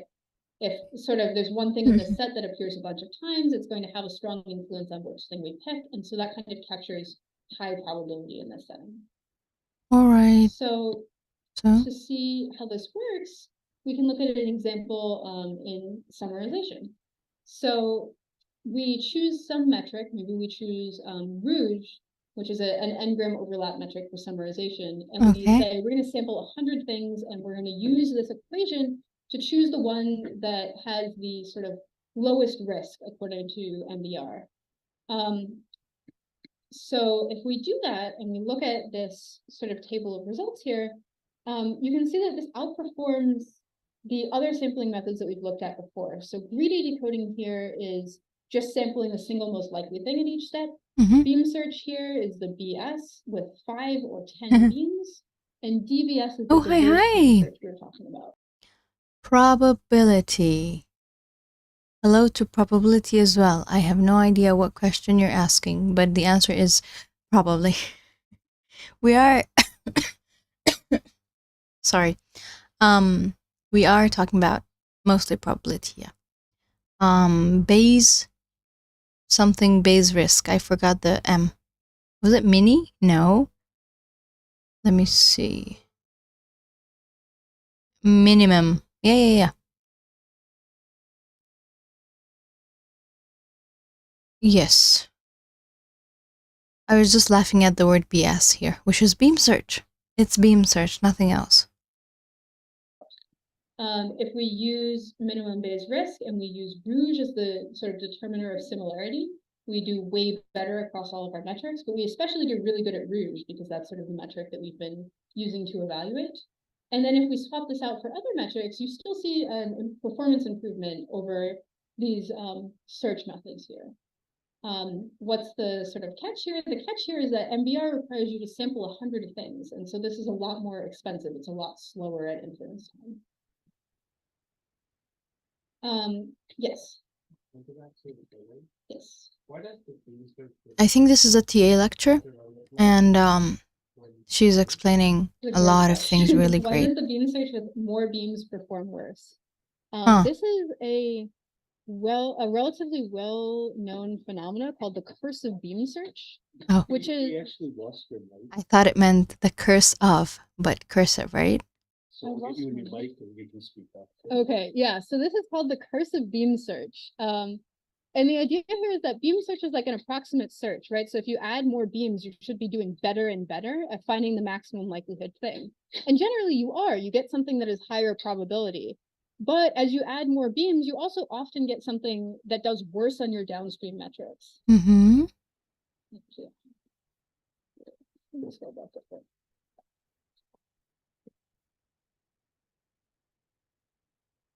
Fixing her mic. Is that back online? Yeah. Is that back? Is that any louder? No. Is it on? Good question. Anyway, Oh, there we go. Is that better?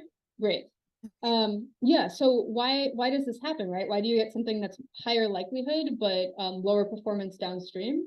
And this is like another sort of degeneracy of beam search, that this idea that the thing that is the absolute highest likelihood in your distribution might not actually be what you want downstream.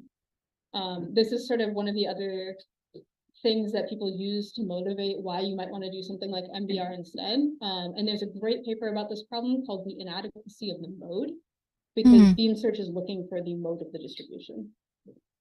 One other thing I'd like to mention is it also goes together with how you train your models, because most of our models are trained using maximum likelihood. Maximum likelihood isn't explicitly maximizing our ability to get the best answer. It's explicitly maximizing our ability to estimate the distribution of answers. Mm-hmm. So if I say, if you said like, what is your favorite hobby or something like that? Okay. What is your favorite hobby in a dialogue system? Often it'll answer, I don't know, or something like that, because it like, that's more likely than answering any specific hobby. Like it's more likely than answering basketball, bowling, whatever else, because you have many, many different options. And so like, especially if it's something that's a little bit more complicated, it will avoid answering that. And in particular, it ends up answering very short things, for example, or sometimes it ends up repeating itself over and over again, or things like that. So it also goes together with like the training of the model as well. Yeah, this is this is still a problem in modern systems. So if you actually look at the single, like if you could enumerate everything and see the single most likely sequence, it's often the empty sequence, just not outputting anything at all. And so if that's your true mode of the distribution, then doing better at mode seeking is not always like helpful. Yes. Cool. Let me check what's coming up. Could this be influenced by the Still MBR. like how so?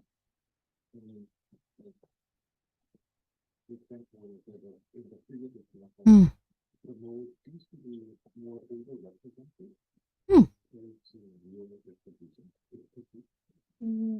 Yep. I think I'm gonna pause here. Hi.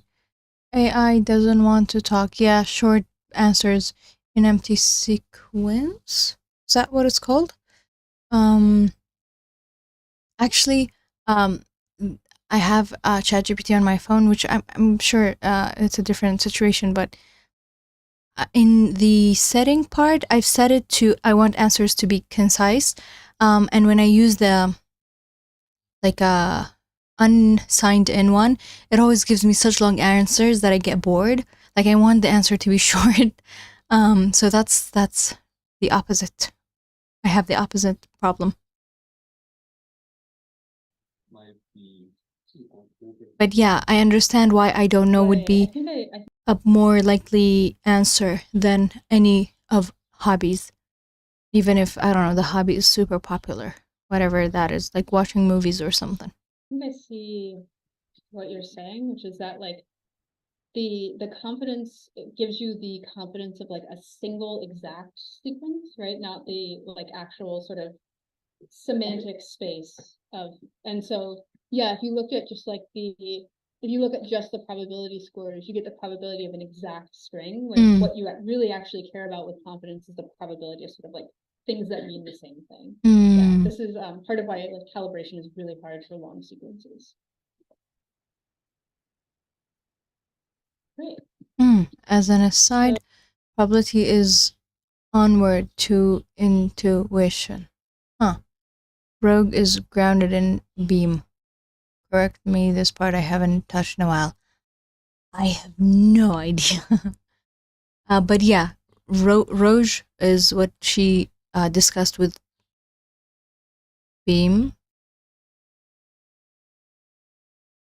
I don't know. Not sure. I really don't know. So we're gonna touch sort of briefly on a couple of other things that aren't sort of always explicitly described in this framework, but that you can think of as variants of minimum base risk. And if you're sort of interested in this analysis, I think as Graham mentioned earlier, Alex Z, who's a first-year MLT, and I wrote a paper about this, which you can check out if you're interested. First year wrote a paper? No. I hope a first year in grad school at least. Because that makes me feel really, I mean, good for them. But it makes me feel, I don't know, uncared for. But if it's first year in grad school, then I won't feel uncared for as much. So the two that I really want to touch on here are other sort of inference time things you can consider, which might look a little bit different on the first glance. The first of these is output ensembling. So say you have multiple different models and you get outputs from all of them, and now you need to choose a best output among that set. One of the sort of common ways to do this is to compare like an embedding similarity across models. Like, does model 1 think these two things are really similar? Does model 2 think these two things are really similar? And try to choose something that has really high similarity with a lot of other outputs. Of course, now that we've just recently been talking about MBR, you can probably see that this is the same general formulation, just rather than summing over a set of outputs from a single model, now you're looking at outputs over a whole set of models. So some types of ensembling fall into this category of minimum base risk methods. Another thing in this category is a sort of recent decoding method called self-consistency.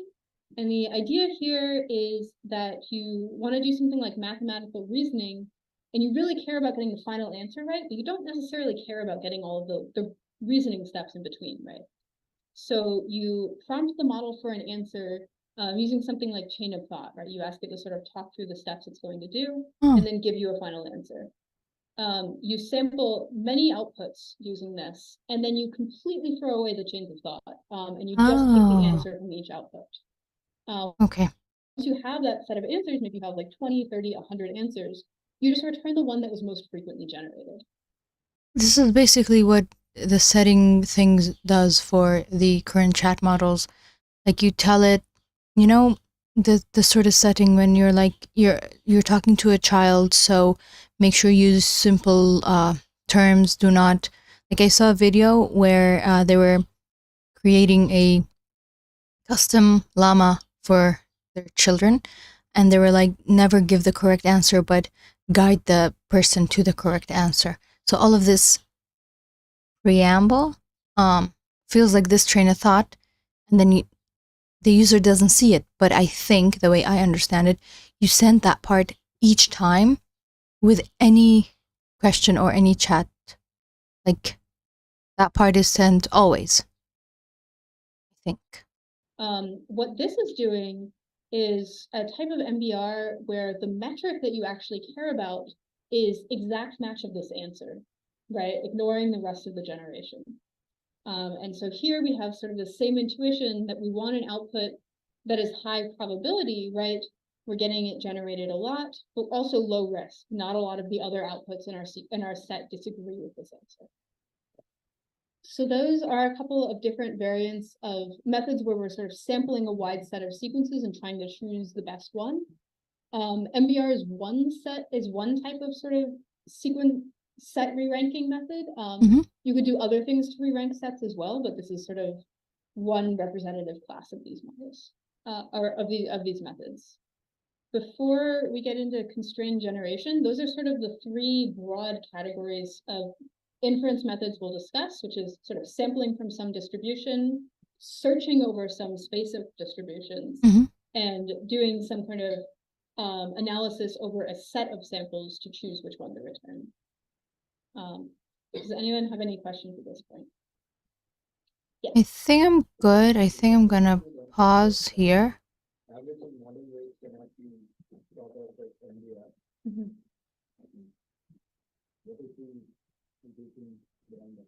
Yeah, like why is averaging model weights not MBR?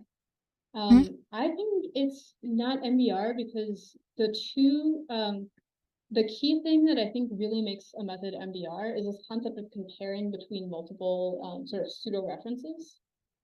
And there you don't have the same, like you average model weights and you wind up with sort of a single output in the end that maybe is like using like information from these two model distributions that you've sort of smushed together. But it's not the same concept of like comparing against pseudo references or re-ranking in a set.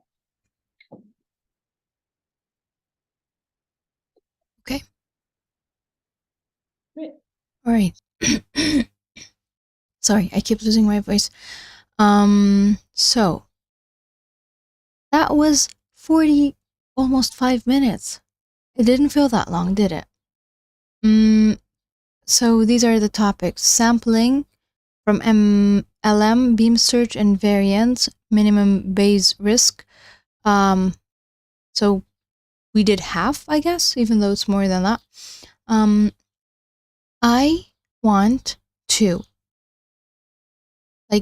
use this 10 minutes that I have left.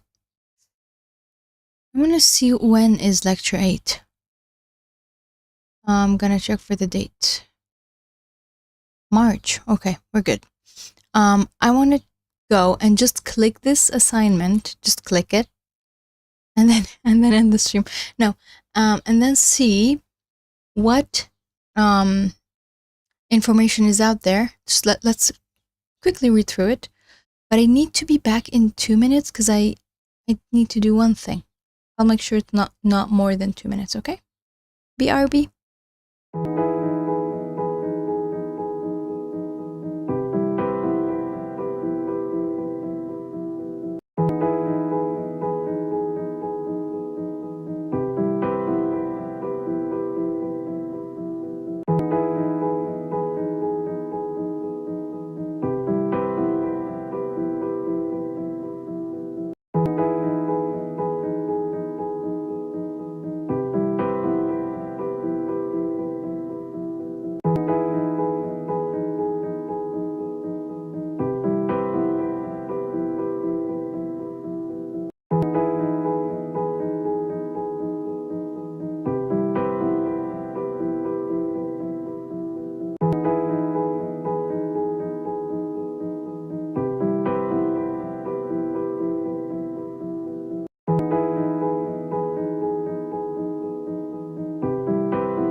Why, thank you.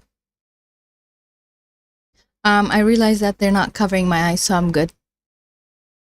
And hello, Coffee. What's up? Is there, when I'm talking, is there a whoosh in the background? Because that's the AC. Yeah, okay. So,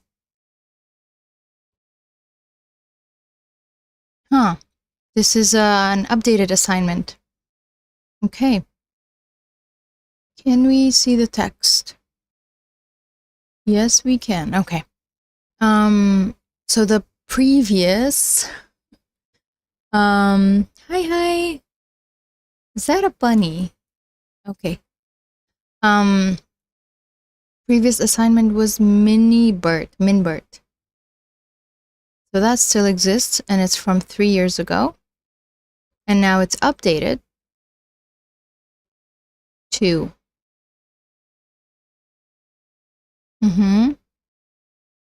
minimalist version of BERT. This is also interesting.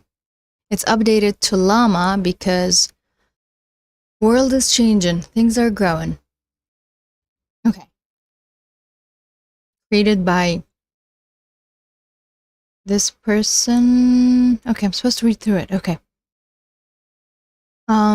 Developing a minimalist version of Llama 2, part of the class. In this assignment, we will implement some important components of Llama 2 model to better understanding its architecture.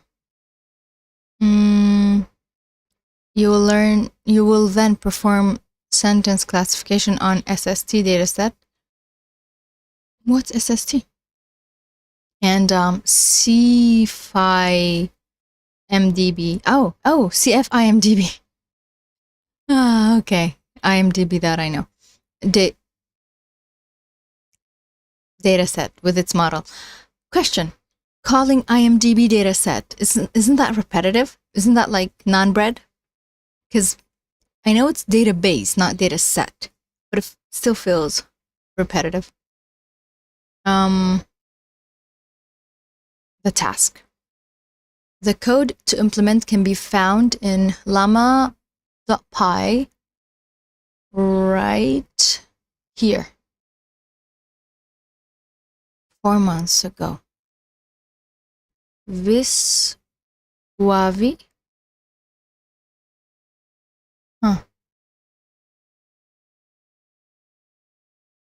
Classifier and optimizer.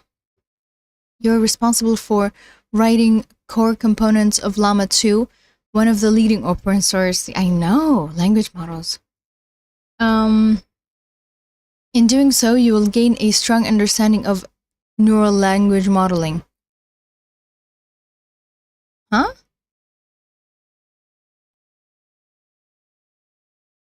NLM?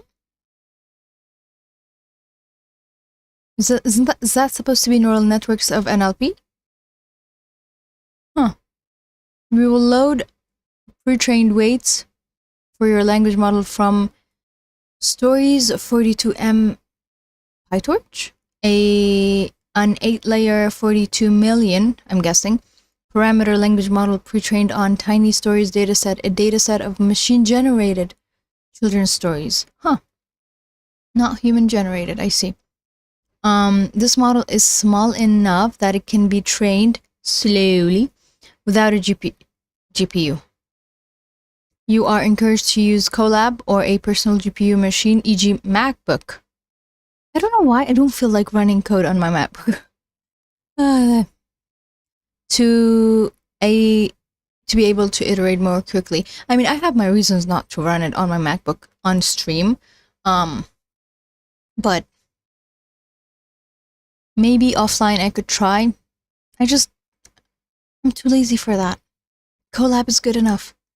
I'm sure somebody's already solved it and I can just copy it. Once you have implemented these components, you will test your model in 3 settings. Hold up. What have I implemented? What was I supposed to do? core components. What is it? Generate a text completion starting with the sentence, I have wanted to see this thriller for a while, and it didn't disappoint. Keanu Reeves playing the hero John Wick is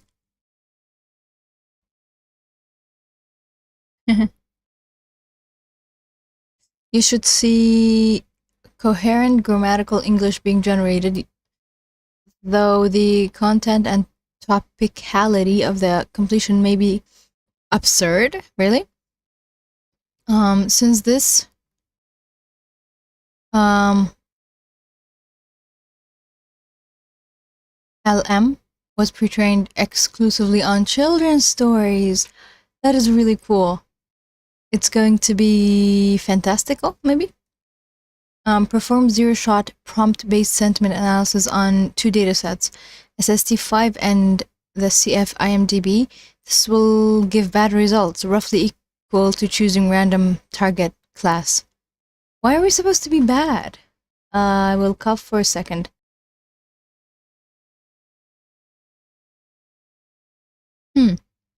Perform task-specific fine-tuning of your Llama 2 model.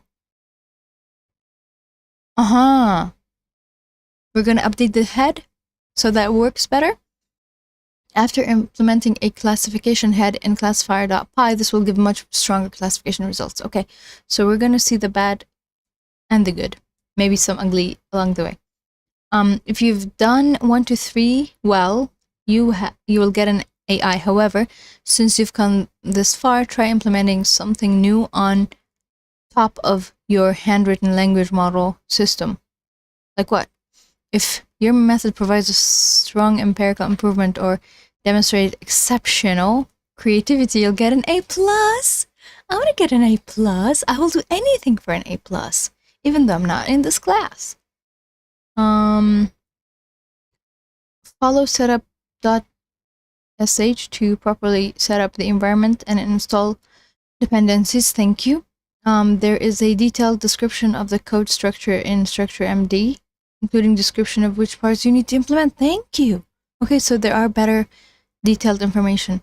You're only allowed to use libraries that are installed in setup.sh, and no other external libraries are allowed. No. So I can't just train my model on something that already exists. Sad. We'll run your code with commands below under reference output accuracies to make sure that whatever your best results are reproducible using these commands. Do not change any of the existing command options, including defaults, or add new required parameters.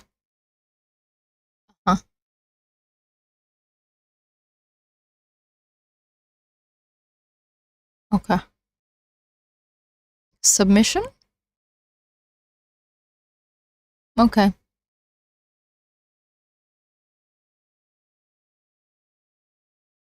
You can include the output.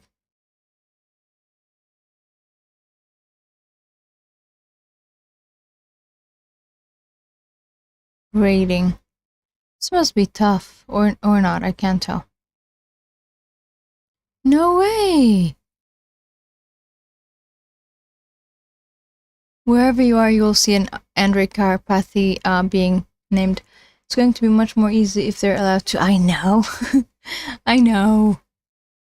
Yeah, it's hard. Limiting students in the 21st century. I am not gonna do any solving today because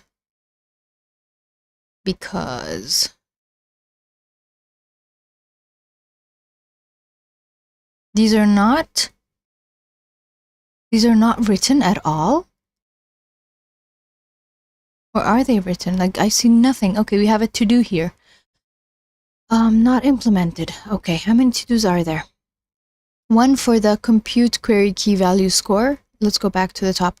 The normalization. And then the forward, also not implemented. And then, and if we go to classifier, that should have some to-dos as well. Yep. One.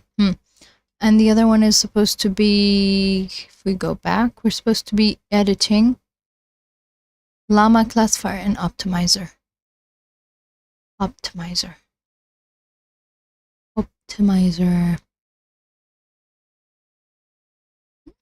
No to-dos.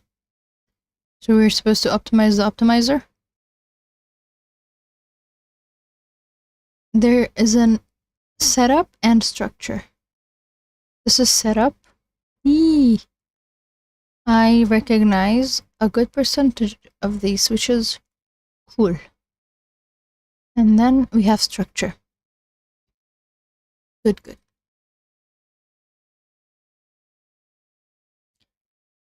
This file contains llama 2, whose backbone is the transformer. We recommend walking through section 3 of the paper to understand each component. Oh, hi! I need to join my day job now. Have a great time. Thank you so much for being here. Appreciate it. Thank you. I'm gonna say enjoy your day, even if you are working. Do we get a free pass to CMU if you complete this assignment? Honestly, I feel like we should get at least a badge. Provided proper attribution is provided, Google hereby grants permission to reproduce the table and figures in this paper solely for use in journalistic or scholarly work. Model architecture. Okay. Section 3. I don't think, I'm sure I've watched a lot of videos on this, but I don't think I've read. Bye-bye. Oh, that was the bye-bye for that. Got it. I don't think I've read this paper through. Yeah, I should. Because now I feel like I understand more. For Ed, I was thinking, also, did I say hi? I should have said hi. I don't think I said hi. Maybe I did.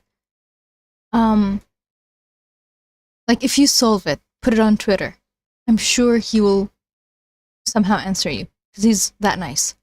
But honestly, I'm like shaking in my boots. Will I be able to think about solving this? We'll see. In the next episode of Code Live tries to learn stuff. I still don't know when I should start, but like I could probably start any time. I still am not sure what I should do, but I'm guessing a combination of the README and the structure and the to-dos should tell me what I should do. And this is a group study. Y'all better help me. Or if you don't feel like it, you don't have to. Yeah. I was like going forward and seeing if there's any information about the assignment. There wasn't. I'm gonna double check. I have no faith that this is going to be about it as well. Because like it should be at the end if it's being talked about. But there's nothing. Oh. No, this is talking about a paper.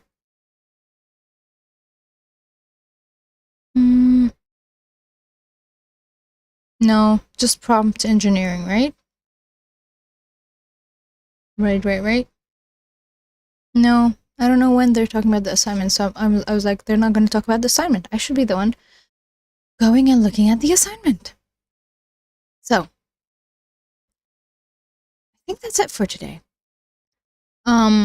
We looked at the last like 15 minutes of the Transformers lecture. I am honestly feeling far more confident than I was when I started this. Like I feel like I understand what's going on a bit more. And then we started with this generation algorithms lecture taught by, I'm guessing, a TA. And like, oh my God, if you missed some parts, please go back and watch it. She is amazing at explaining things. Like, so she explains it for you. She's doing a great job. Graham is doing a great job, but I like her style of explanation more. I don't know why. Maybe I needed to see a new face. Sometimes that happens to students. Yes. So I will probably not be doing any offline learning. Meaning, like, even if I do start solving anything, I'm gonna do it on stream. Yeah. I don't know. Since we're not supposed to use other like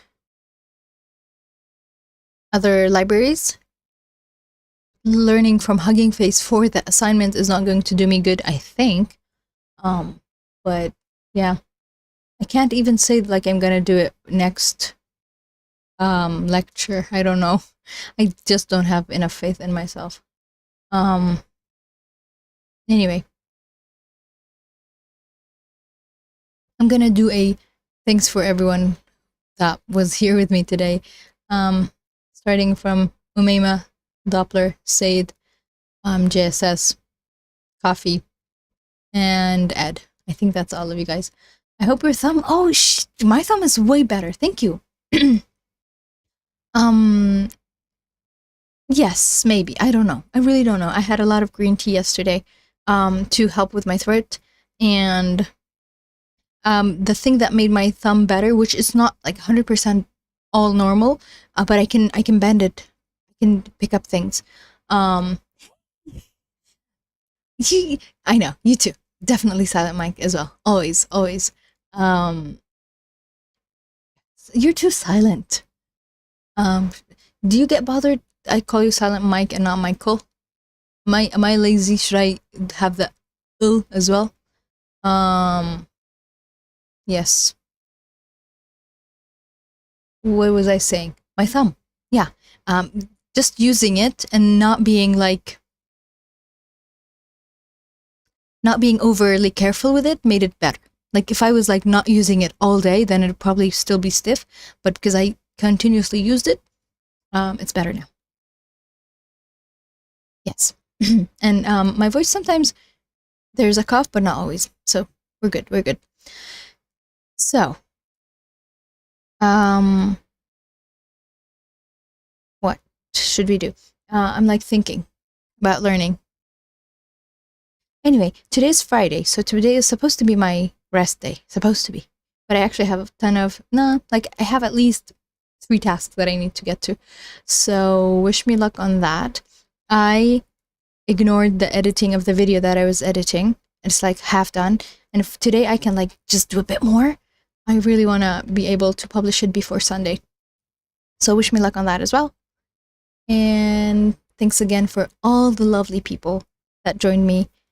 It's still surprising, like people want to, I understand for the information, but like not me, because you can, the information is freely available. Thanks for being here. I hope we learn good things together, and I hope we can make the world a better place together. Because AI and ML is not always a good thing. I've noticed. So I hope we can use it for good. It's just a tool. So I hope you have a lovely Friday and a lovely weekend, which I'll see you then, don't worry. And if you need anything, I'll be around. Discord, Twitter, even comments. I never say you can comment whatever you feel like commenting, because this is also a YouTube video. Anyway, see you next time. I'm gonna start counting down to the end of the stream, so let me know if you need anything. Otherwise, thank you and goodbye. In 5, 4, 3, 2, and 1. Thanks. Bye.